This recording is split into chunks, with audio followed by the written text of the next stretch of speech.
Hi friends, তো আমি সকাল সকাল উঠে যেটা আমার ডিউটি শরবত খাওয়া, এখানে অ্যালোভেরার শরবত খাচ্ছিলাম আমি আর বনু। শরবত খাওয়ার পর আমার যেটা ডিউটি থাকে হচ্ছে সবজি কাটা, সবজি কেটে মায়ের হেল্প করে দেওয়া। এখানে আমি সেটাই করছিলাম।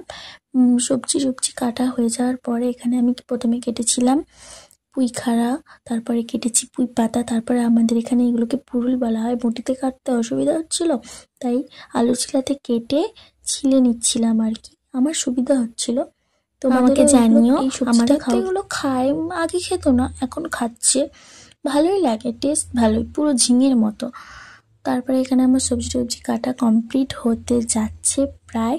কাটার পরে এখানে আমি কেটেছিলাম পুরুল, পুঁই পাতা, পুঁই মিজরি, সব একসঙ্গে। আমরা মিক্সড ভেজ খেতে ভালোবাসি। এখানে মায়ের রান্না প্রায় এক এক করে সব কমপ্লিট হয়ে যাচ্ছে। এখানে সবজিটাও কমপ্লিট। তারপরে এখানে হলুদগুলো রোদে দেওয়া হয়েছে।